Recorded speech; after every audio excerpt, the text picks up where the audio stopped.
Ohayo gozaimasu, mga kabebe ko. This is bebe ko. Good morning po to everyone. Ngayon po ay January 4, Monday sa Japan. Nag-uwian na po ang mga tao sa kanilang bahay. Kami rin po, tapos na rin.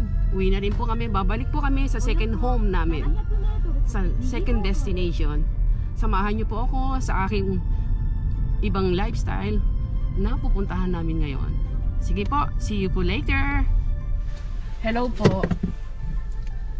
Dito po tayo, stop po tayo muna dito sa Futaba parking area. Alam nyo po, sa Japan, sa parking area, may mga kanya-kanyang stopover ho dito sa mga travelers. Sa ibang bansa ho, ang parking area ay usually normal lang, walang, ewan ko, yung simpleng parking area lang. Pero po dito sa Japan, iba po.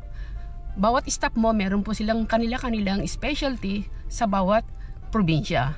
Kaya samahan niyo po ako, sandali lang pakita ko sa inyo. Dahil bibili po kami ng souvenir para sa asawa ko dahil first day po sa trabaho, para ipamigay naman sa mga co-workers at mga staff niya. Sige po, samahan niyo ako. Nakikita niyo po yung mga travelers, yung mga sasakyan na yan. Nag-i-stop po sila rito para bumili ng mga kanilang souvenirs para ipasalubong sa mga kamag-anak nilang uuwian uli sa bahay nila dahil tapos na po ang New Year. Ganito po dito. Japanese style, laging nagbibigay bawat punta mo sa ibang bahay at saka first day ng pasok sa trabaho. Pamimigay mo kung anong mga gusto mong ibigay na galing sa probinsya mo, ganon. Asawa ko habang nasa bumibili siya, dito naman ako sa labas dahil malayo pa hong biyahe namin eh. Kaya samahan niyo po kami.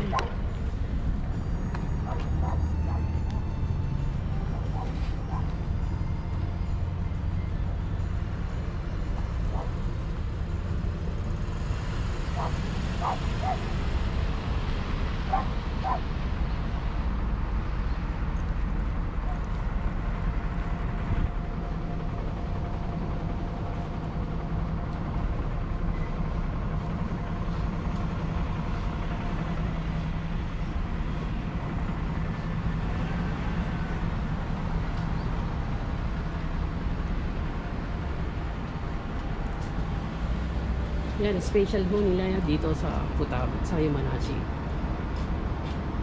Yan ang mga specialty nila dito. Yan po ay dry persimmon. Mahal ho yan dito.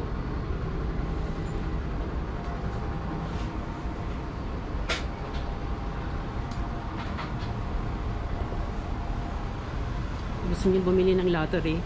Pakaswertihin kayo dito. Mahal ho dito pag nanalo ka. Yun, symbol nila dito.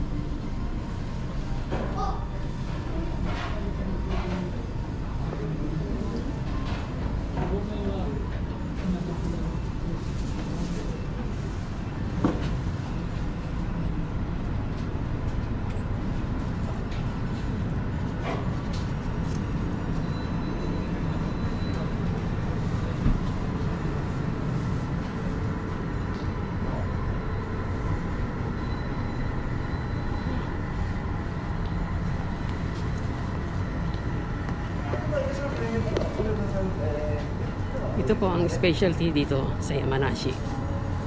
Tandaan nyo po ito, pag pupunta po kayo Yamanashi, ito po bibili nyo.